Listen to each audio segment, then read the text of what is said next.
Combien de fois vous êtes-vous promis que demain serait enfin le jour où vous commenceriez quelque chose d'important, pour que ce demain n'arrive jamais? Nous supposons que nous manquons de discipline, mais peut-être du début à la fin, avez-vous simplement lutté contre le mauvais ennemi? Car la force qui vous fait procrastiner n'est pas la paresse. C'est une partie de votre inconscient qui résiste discrètement. Carl Gustav Jung nous a rappelé une vérité effrayante. Ce que nous refusons de affronter finira par diriger nos vies. La discipline, par conséquent, ne consiste pas à devenir plus dur envers soi-même ou à forcer sa vie dans des cadres rigides d'acier. La vraie discipline commence par comprendre ce qui en vous essaie d'éviter quelque chose et pourquoi. Lorsque votre corps et votre esprit peuvent ressentir la légèreté et la facilité d'un petit pas, la discipline cesse d'être un fardeau. Elle devient un chemin familier que vous voulez naturellement continuer à emprunter, comme si une attraction invisible vous guidait vers votre moi le plus authentique. Et à cet instant, vous n'avez pas seulement de la discipline, vous en devenez accro. Cette vidéo ne vous apprendra pas à devenir une incarnation froide et mécanique de la discipline, ni ne vous forcera dans un emploi du temps de faire sans émotion. Au lieu de cela, elle posera une question inconfortable mais nécessaire en vous. Qu'est-ce qui a transformé la discipline en une bataille plutôt qu'en un choix naturel? Si vous êtes prêt à abandonner l'ancienne façon de vivre et à entrer dans un nouveau monde où la discipline ressemble à un retour à la partie la plus authentique de vous-même, alors commençons tout de suite. Si vous êtes prêt à entreprendre ce voyage de réconciliation avec vous-même et à transformer la discipline en une partie naturelle de la vie, appuyez sur s'abonner dès maintenant pour que nous puissions continuer à explorer ensemble les couches plus profondes de l'âme. Nous marchons sur ce chemin avec vous. Partie 1. Les principes de l'esprit. Numéro 1. Le principe de plaisir. Les êtres humains aiment croire qu'ils agissent par rationalité. Nous aimons penser que nous pouvons nous asseoir, fixer un objectif, faire un plan et le suivre. Mais l'esprit ne fonctionne pas comme un ordinateur. Il se comporte comme un organisme vivant avec des émotions, des souvenirs et des traces d'expériences passées que nous ne rappelons plus consciemment, mais qui influencent encore discrètement nos choix quotidiens.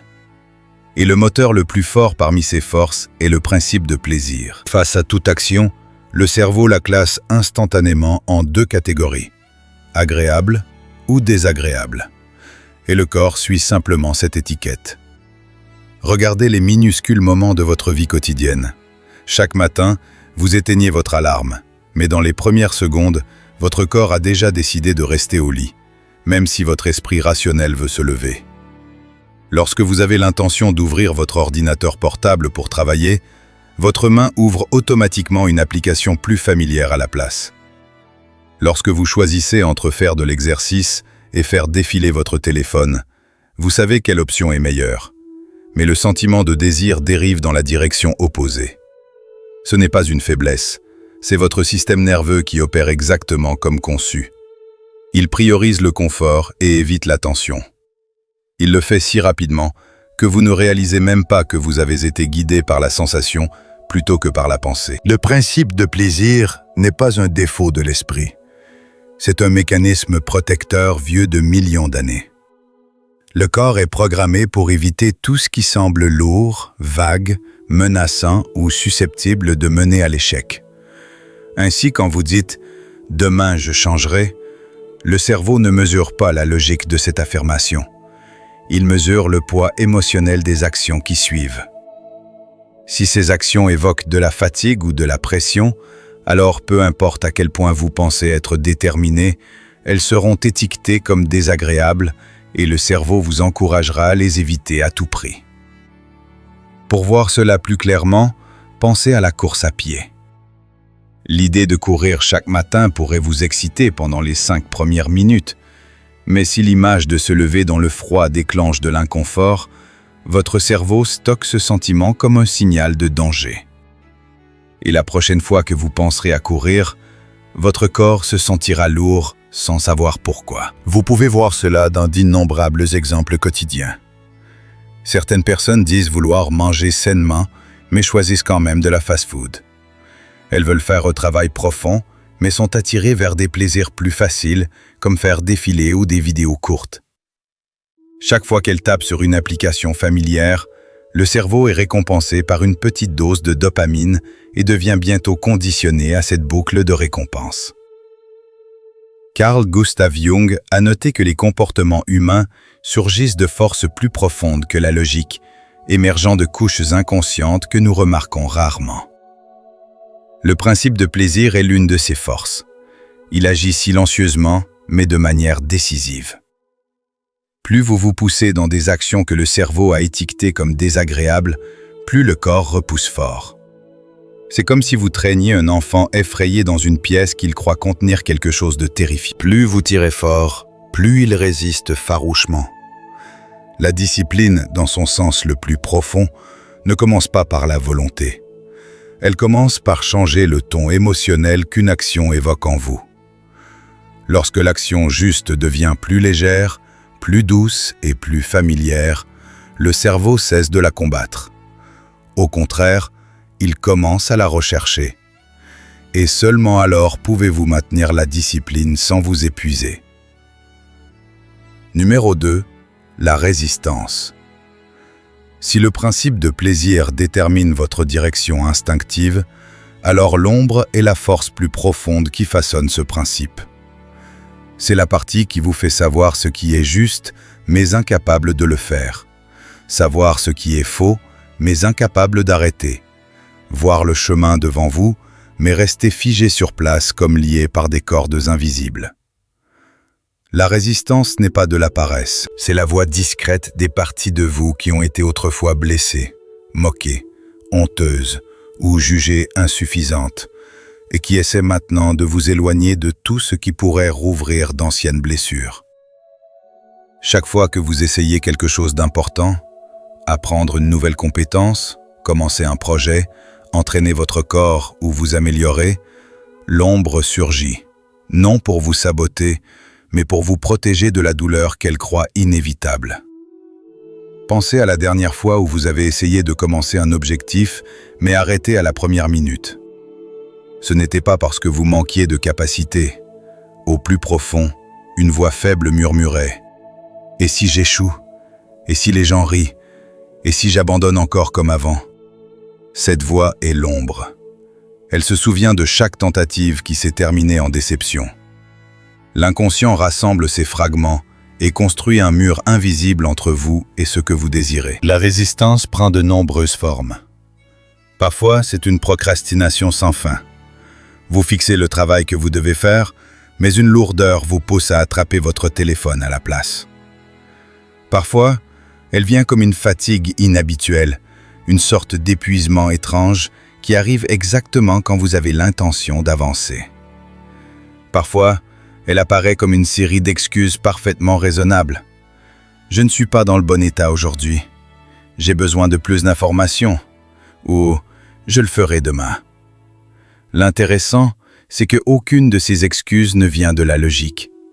Ce sont des manteaux rationnels que l'ombre porte pour être acceptés. Un exemple simple. Beaucoup de gens reportent l'apprentissage de l'anglais pendant des années parce qu'ils ont été autrefois moqués pour avoir mal prononcé un mot à l'école. Un petit souvenir apparemment inoffensif devient un éclat enfoui profondément dans l'inconscient. Et chaque fois qu'ils essaient de parler une nouvelle langue, l'ancienne honte remonte comme un courant sous-marin. Ou considérez les personnes qui commencent de nouveaux projets avec un enthousiasme ardent pour les abandonner une fois que les choses deviennent sérieuses. Pour elles, l'ombre apparaît souvent comme la peur de l'imperfection, la peur du jugement ou la peur de confronter leur vrai potentiel. Si ces histoires réveillent un souvenir en vous, vous pourriez laisser une petite réflexion. Parfois, dire quelque chose à voix haute suffit à desserrer l'emprise de l'ombre. Ce qui compte le plus, c'est ceci. Plus l'ombre est niée, plus la résistance devient forte. Carl Gustav Jung a dit un jour « Tout ce qui est rejeté du soi apparaît dans le monde comme un événement. » Lorsque vous prétendez n'avoir aucune peur, aucune blessure et aucun souvenir douloureux influençant votre présent, vous ne faites que les rendre plus puissants. L'inconscient ne disparaît pas simplement parce que vous l'ignorez. Il trouve simplement une autre façon de se manifester, souvent sous forme de procrastination et d'inconstance. Carl Gustav Jung croyait que vous ne pouvez pas forcer votre chemin au-delà de l'ombre avec une discipline violente. Il comprenait que le changement durable doit passer par la reconnaissance. Reconnaître quelle peur parle, quel souvenir refait surface et quelle partie blessée tremble chaque fois que vous essayez d'avancer. Lorsque vous la voyez, elle devient moins effrayante. Lorsque vous la comprenez, elle cesse de résister si farouchement. La résistance n'est pas votre ennemi. C'est un signe qu'une partie de vous a besoin d'être vue et guérie. Une fois que vous apprenez à l'approcher au lieu de l'éviter, vous réaliserez ceci. La discipline n'est pas une bataille contre soi-même. C'est le voyage de réconciliation avec les choses que vous avez le plus peur d'affronter. La résistance n'est pas votre ennemi. C'est un signe qu'une partie de vous a besoin d'être vue et guérie. Une fois que vous apprenez à l'approcher au lieu de l'éviter, vous réaliserez ceci. La discipline n'est pas une bataille contre soi-même. C'est le voyage de réconciliation avec les choses que vous avez le plus peur d'affronter. Si quelque chose en vous résonne en ce moment, laissez un like ou abonnez-vous comme un doux rappel que vous ne marchez pas seul sur ce chemin de guérison. Partie 2. Étape pour devenir accro à la discipline. Ce moment d'éveil ouvre une question discrète mais essentielle. Si l'esprit opère selon ses propres lois uniques, comment apprendre à marcher avec lui au lieu de s'épuiser en le combattant sans fin? La réponse se trouve dans la section suivante, où vous verrez que la discipline n'est pas un mur à escalader, mais une énergie qui peut être nourrie avec subtilité et profondeur. Si ce que vous avez entendu jusqu'ici a allégé quelque chose en vous, ou simplement vous a fait sentir moins seul dans ce voyage, vous pourriez laisser un petit signe, un like ou un abonnement, juste pour que je sache que vous êtes encore là. La partie suivante est celle où la compréhension commence à se transformer en vrai changement. Continuons ensemble. Étape 1. La méthode des miettes de pain. La plupart d'entre nous essaient de construire la discipline comme si nous escaladions une falaise verticale. Nous fixons de grands objectifs, prenons de grands engagements et promettons une transformation radicale. Mais très peu d'entre nous osent regarder la vérité. L'inconscient ne répond pas aux grandes déclarations. Carl Gustav Jung a dit un jour: « Vous ne pouvez pas forcer l'inconscient à une action pour laquelle il n'est pas prêt, mais vous pouvez l'attirer en avant un pas à la fois en utilisant de petits signaux doux qu'il ne résistera pas. » C'est l'essence de la méthode des miettes de pain. Créer des étapes si minuscules que le cerveau les voit comme inoffensives, agréables, même invitantes. Imaginez guider un enfant timide à travers une pièce inconnue. Si vous attrapez sa main et tirez, il reculera. Mais si vous placez un jouet préféré juste un peu devant et reculez doucement, l'enfant marchera vers lui sans réaliser qu'il est entré en terrain nouveau. Votre inconscient se comporte de la même manière. Il résiste aux commandes, mais il est attiré par de petits indices simples et faciles. Alors, à quoi cela ressemble-t-il dans la vie réelle? Disons que vous voulez faire de l'exercice le matin. Au lieu de déclarer « je courrai 30 minutes tous les jours », placez une petite miette de pain. La veille au soir, posez vos vêtements de sport à côté de votre lit, pliés proprement comme une invitation douce. Mettez vos chaussures là où vos pieds atterrissent quand vous vous réveillez. Préparez votre bouteille d'eau à l'avance. Ne vous demandez pas de courir 30 minutes. Demandez-vous simplement de mettre les vêtements de sport. Une étape si petite que l'inconscient ne la voit pas comme une menace. Une fois que vous avez fait ce pas, il déverrouille souvent le suivant tout seul.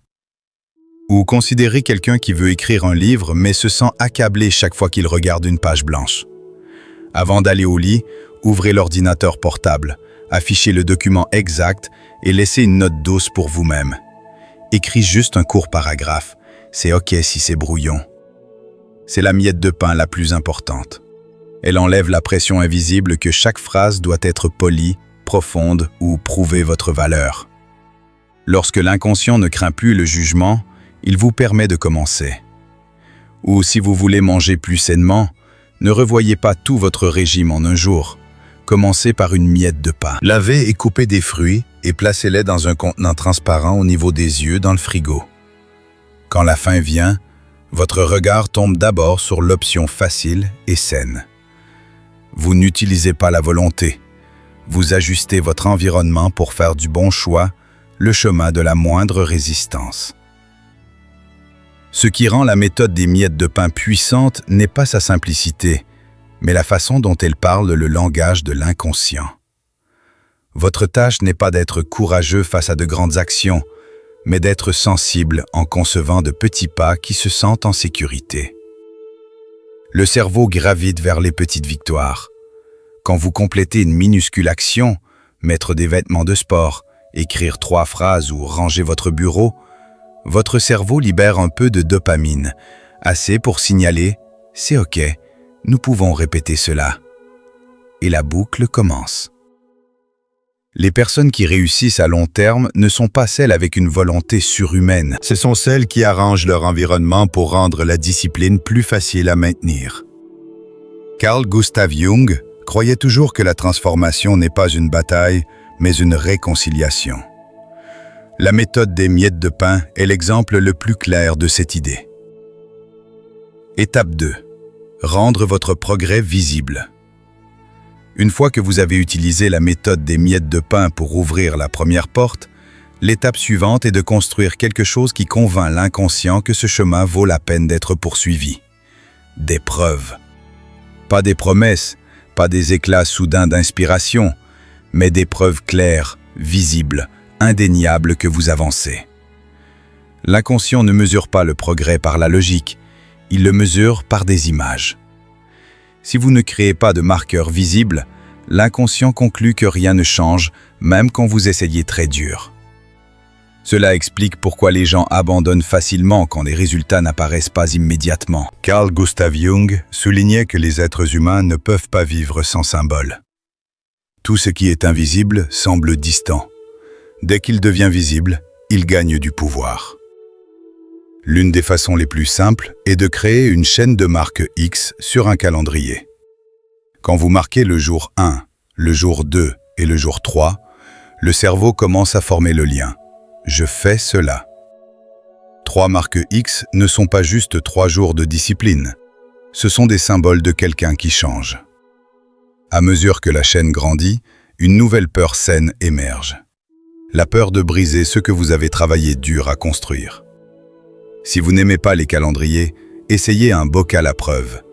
Chaque fois que vous complétez votre action choisie, déposez-y un caillou, une note ou une pièce. Après une semaine, le bocal devient plus lourd. Après un mois, il parle en votre nom. J'avance. L'inconscient réagit fortement à l'accumulation. Vous ne faites plus l'action par obligation. Vous la faites parce que vous voulez voir le bocal se remplir. Une autre façon est de tenir un journal de progrès avec juste une phrase par jour. Aujourd'hui, j'ai fait cela mieux qu'hier. Ou aujourd'hui, j'ai choisi l'action plutôt que l'évitement. Enregistrer une seule phrase vraie crée une chronologie de croissance. Après quelques semaines, la relire révèle une trajectoire que vous ne sentez pas toujours au jour le jour. C'est ce que Carl Gustav Jung voulait dire par rendre le monde intérieur visible. J'ai autrefois guidé quelqu'un qui abandonnait constamment ses efforts de perte de poids. Quand elle est passée à rendre son progrès visible, elle n'a fait qu'une chose. Chaque matin, elle écrivait son poids sur un tableau blanc. 3 semaines plus tard, elle n'a pas abandonné parce qu'elle voyait sa trajectoire. Les fluctuations quotidiennes sont devenues des données au lieu de découragement. Ce minuscule signal a suffi à shifter son inconscient de la résistance au soutien. La partie fascinante est ceci. Vous n'attendez pas un grand progrès pour l'enregistrer. L'enregistrer crée du progrès. Les personnes qui maintiennent des habitudes ne sont pas celles qui sont les meilleures pour commencer. Ce sont celles qui sont les meilleures pour se témoigner à elles-mêmes. Elles savent que la discipline est nourrie non par le résultat final, mais par le sentiment de se voir sur le bon chemin. Une autre belle façon est de documenter votre voyage en images. Si vous faites de l'exercice, prenez une photo hebdomadaire. Si vous écrivez, Prenez une photo de votre nombre de mots. Les humains jugent mal le progrès parce que l'émotion brouille la perception. Quand les émotions chutent, nous pensons régresser. Les photos, les nombres et les marques X vous forcent à voir la vérité. Rendre votre progrès visible est l'acte d'apporter de la lumière au voyage. Une fois que vous pouvez vous voir avancer, l'inconscient ne peut plus le nier. Et quand l'inconscient se tient à vos côtés, la discipline cesse d'être une bataille. Elle devient un courant que vous suivez simplement. Étape 3. Associer l'effort au plaisir. La plupart d'entre nous sont familiers avec un vieux modèle. L'effort va avec la douleur et le plaisir va avec l'indulgence. Mais d'un point de vue psychologique, ce modèle est un piège. Si vous ne changez pas cette association émotionnelle, la discipline se sentira pour toujours comme une bataille inégale. La chose intéressante cependant est ceci. Les associations émotionnelles peuvent être recablées. Et quand vous apprenez à associer l'effort au plaisir, la discipline ne devient pas seulement plus facile, elle devient addictive. Carl Gustav Jung a dit un jour que le vrai changement commence par une réorganisation des valeurs émotionnelles. Les êtres humains n'agissent pas selon ce qu'ils savent être juste, ils agissent selon ce qui se sent juste. Et c'est la clé. Vous devez aider le corps à se sentir bien quand vous faites la bonne chose, pas après 6 mois, pas après avoir atteint l'objectif, mais immédiatement après chaque petite action. Imaginez que vous voulez faire de l'exercice de manière consistante. Beaucoup de gens vivent leurs entraînements comme une punition, épuisant, lourd et pressant. Pas étonnant qu'ils ne puissent pas les maintenir.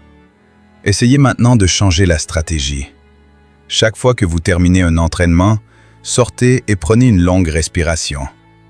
Levez le visage vers le ciel et sentez le soleil toucher votre peau. Ce moment de 5 secondes compte plus que vous ne le pensez. C'est une récompense émotionnelle. Ou préparez-vous une boisson froide que vous adorez, non comme un grand prix, mais comme un petit signal au cerveau. Bien, nous l'avons fait. Après quelques semaines, l'inconscient n'associera plus l'entraînement à l'inconfort. Il l'associera au soleil, à l'eau fraîche et à la douce facilité qui s'éteint dans votre poitrine. Et il commencera à désirer ces sensations jour après jour. Dans le travail créatif, la même chose s'applique. Si vous voulez écrire régulièrement mais vous sentez anxieux ou pressé chaque fois que vous ouvrez votre ordinateur portable, changez l'atmosphère émotionnelle autour de l'action. Vous pourriez jouer de la musique qui vous détend, allumer une bougie parfumée ou boire une tasse chaude de café avant d'écrire. Ne voyez pas cela comme des récompenses. Voyez-les comme des rituels d'entrée. Quand vous répétez une séquence de sensations agréables avant et après l'écriture, l'inconscient traitera l'écriture comme un retour à un sanctuaire familier, pas comme une confrontation tendue. L'une des façons les plus efficaces d'associer l'effort au plaisir est de laisser quelqu'un d'autre partager votre joie. Par exemple, si vous avez un ami proche ou un partenaire qui vous soutient, envoyez-leur un message simple après un entraînement ou après avoir complété une partie de votre travail. « Je viens de le faire ». Et quand ils répondent « C'est génial, continue », cette émotion positive devient une récompense. Le cerveau ne distingue pas entre récompense matérielle et émotionnelle. Il enregistre simplement la dopamine. Cela explique pourquoi les gens avec des communautés de soutien tendent à maintenir des habitudes beaucoup plus longtemps. Vous pouvez aussi créer une récompense par le contexte. Si vous luttez pour vous concentrer en travaillant à la maison, déplacez-vous dans un café que vous aimez, où l'éclairage chaleureux et les bavardages doux vous font sentir à l'aise. De cette façon, une action lourde comme le travail profond devient associée à un environnement agréable et à un bel espace, rendant l'expérience entière plus légère. Une stratégie particulièrement utile est la technique de fin agréable. Si une action est difficile, ne la laissez pas se terminer dans la tension. Terminez-la avec quelque chose de réconfortant. Par exemple, après une session épuisante de cardio, passez 2 minutes à vous étirer sur de la musique douce. Après avoir étudié quelque chose de challenging, regardez une courte vidéo agréable. La façon dont une action se termine façonne le souvenir de toute l'expérience. Quand la fin est agréable, l'action entière est encodée comme agréable. Carl Gustav Jung soulignait souvent que la partie la plus profonde de la psyché humaine est orientée vers la totalité. Associer l'effort au plaisir et la façon dont vous dites à l'inconscient « ce chemin ne nous fait pas de mal ». Ce chemin nous mène vers une meilleure version de nous-mêmes. Et une fois que l'inconscient est de votre côté, la discipline devient une sorte de vitalité intérieure, quelque chose qui se dirige naturellement vers ce qui est bon. Étape 4. Introduire la joie dans le rituel. Une fois que vous avez rendu le point de départ assez petit pour que l'inconscient y entre sans peur, vous remarquerez quelque chose de subtil. L'action juste ne se sent plus comme un mur que vous devez escalader. Elle se sent comme une porte déjà légèrement ouverte. Mais pour franchir cette porte chaque jour sans fatigue, sans réticence, sans la voir comme un fardeau, vous avez besoin de quelque chose de plus profond, la joie. Pas une joie fugace, pas une excitation momentanée, mais une joie rituelle. Une chaleur intérieure, un sentiment discret d'aisance auquel vous pouvez retourner chaque fois que vous répétez l'action. Carl Gustav Jung a dit un jour que les êtres humains ne vivent pas seulement par la volonté, mais par des expériences qui ont de l'âme. Cela signifie qu'une action devient durable seulement quand elle est placée dans un espace émotionnel qui porte du sens. Le rituel est cet espace. Le rituel rend l'ordinaire sacré. Il transforme une habitude répétée en un moment de connexion avec soi-même, spécifiquement avec la partie de vous qui grandit lentement, mais sûrement. Remarquez que les tâches que nous trouvons les plus difficiles sont généralement celles que nous accomplissons mécaniquement, sans ancrage émotionnel, sans ancrage spirituel, sans aucun sentiment de présence intérieure. Nous les accomplissons dans un silence lourd, sous pression, dans un état de respiration superficielle. Dans de telles conditions, peu importe à quel point nous essayons, le corps perçoit l'action comme froide. Et la froideur, selon la logique de la survie, est quelque chose que l'inconscient veut toujours éviter. Alors, au lieu d'essayer de rendre l'action elle-même plus facile, rendez le moment plus beau. Imaginez vous asseoir à votre bureau le matin. Si tout ce que vous faites est de poser votre ordinateur portable et de commencer, l'esprit l'étiquettera comme une tâche. Mais si, avant de commencer, vous faites quelque chose de très petit, ouvrez la fenêtre pour laisser entrer l'air frais, jouez votre musique préférée, préparez une tasse chaude de thé ou ajustez la lueur de votre lampe de bureau, vous avez créé un rituel. Ce rituel ne change pas seulement l'environnement, il change la qualité de votre présence. Un autre exemple. Si vous voulez faire de la lecture une habitude, allumez une bougie que vous utilisez seulement quand vous lisez. Son parfum devient un signal, un seuil vers la quiétude. Après quelques jours, votre corps réagira au parfum comme à une invitation. Il est temps de retourner à moi-même. La joie ne vient pas du livre lui-même. Elle vient de tout l'espace émotionnel que vous avez tissé autour de l'acte de lire. Carl Gustav Jung croyait que chacun de nous a un lieu intérieur où nous nous sentons le plus vivants. Tous les rituels positifs nous ramènent à ce lieu intérieur. Quand vous créez un rituel pour une habitude, vous tissez essentiellement un fil entre cette habitude et votre centre sacré. Et une fois qu'une action est liée à ce centre, elle ne se sentira plus jamais comme un fardeau. Si vous voulez pratiquer immédiatement, essayez cet exercice simple. Choisissez une habitude que vous souhaitez maintenir. Écrivez un rituel durant 30 à 60 secondes que vous pouvez accomplir avant ou après cette habitude. Le rituel doit répondre à 3 critères: petit, répétable et agréable. Par exemple, avant d'écrire, sirotez un peu de thé, ajustez votre posture et écoutez 10 secondes de son de pluie. Avant de faire de l'exercice, ouvrez une fenêtre, prenez 2 respirations lentes et touchez doucement votre poitrine comme un rappel que vous faites cela par amour de soi, pas par punition de soi. Vous serez surpris par la puissance d'un tel petit rituel. Un rituel est un pacte entre vous et l'inconscient. Cela ne nous fait pas de mal, cela nous donne la vie.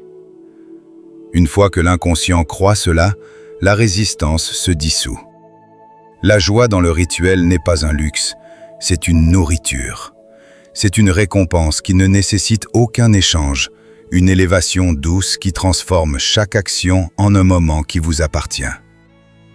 Quand vous réalisez que le soin de soi n'attend pas le succès, le soin de soi commence dans chaque petite action que vous prenez, vous sentirez une transformation beaucoup plus profonde que tout ce qui est visible en surface. Et c'est là que la discipline se transforme. Ce n'est plus « je dois faire cela », mais cela devient « je veux entrer dans ce rituel ». La joie est ce qui permet à la discipline de vivre longtemps en vous. À partir de ce point, vous ne ferez plus face aux habitudes comme à des problèmes à résoudre, mais comme à de petites cérémonies de retour à la maison. Étape 5. Éveiller la force intérieure de l'individuation.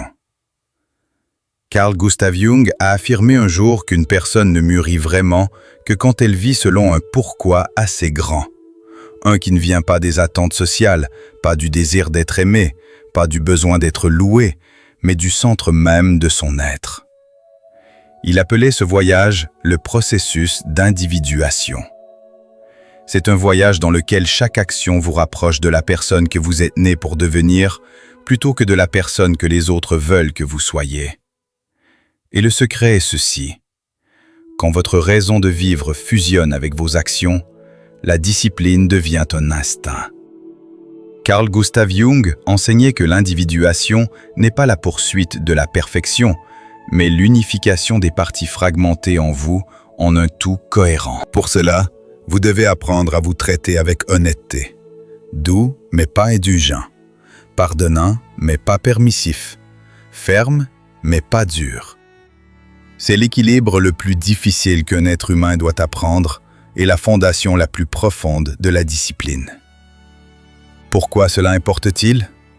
Parce qu'aucun comportement que vous essayez de construire n'ira loin s'il n'est pas enraciné dans un pourquoi qui vit dans votre cœur.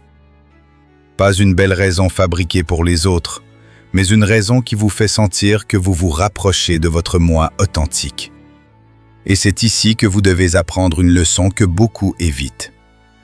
Sur le chemin de l'individuation, les faux pas sont inévitables. Il y aura des jours où vous oublierez de pratiquer votre habitude, des jours où vous vous effondrerez sous l'épuisement, des moments où vous glisserez du chemin que vous avez construit. Mais Carl Gustav Jung n'a jamais vu de tels moments comme des échecs. Il les voyait comme des signaux que l'inconscient essaie de parler, que vous devez écouter au lieu de vous juger. Vous blâmer pour avoir manqué un jour de discipline est le réflexe de l'ego, la partie de vous qui veut prouver que vous êtes parfait.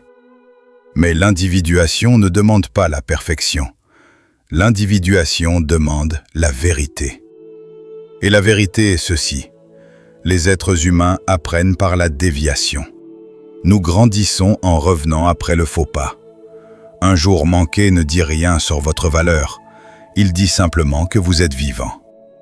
Ce qui compte vraiment, c'est comment vous revenez. Regardez comment les enfants apprennent à marcher. Ils tombent des centaines de fois, mais ne voient jamais cela comme une raison de ne pas se relever. Ils ne disent jamais « peut-être que je ne suis pas fait pour marcher ». Leur retour inébranlable est ce qui leur permet de grandir.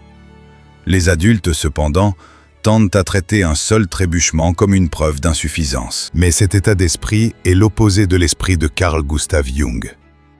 Il croyait que chaque moment de déséquilibre est une invitation à vous comprendre plus profondément. Qu'est-ce qui vous a fait échouer? De quoi manquez-vous? Et pourquoi voulez-vous continuer ce voyage? L'autocompassion ne signifie pas transformer la paresse en excuse. Cela signifie vous regarder honnêtement, sans déguisement, et recommencer parce que vous savez que l'action s'aligne avec qui vous devenez. Quand vous tombez et vous relevez, c'est le moment où l'individuation se produit le plus puissamment, parce que vous revenez non par peur, mais par choix. Essayez cette pratique simple. La prochaine fois que vous manquez un jour, ne vous précipitez pas vers des conclusions. Posez-vous 4 questions. Que ressens-je vraiment? Quelle partie de moi est fatiguée ou résiste? Quel besoin ai-je ignoré? Et qu'est-ce qui me fait vouloir revenir sur ce chemin? Ces 4 questions vous amènent à l'intérieur, exactement dans l'esprit de Carl Gustav Jung. Et quand vous recommencez à partir de la vérité, plutôt que de l'autocritique, ce que vous construisez n'est pas seulement une habitude, mais une force intérieure née du choix de soi, jour après jour, même les jours où vous avez glissé autrefois. L'individuation enseigne aussi que le progrès n'est pas linéaire. Certains jours, vous allez plus loin que prévu. Certains jours, vous restez immobile. Certains jours, vous reculez.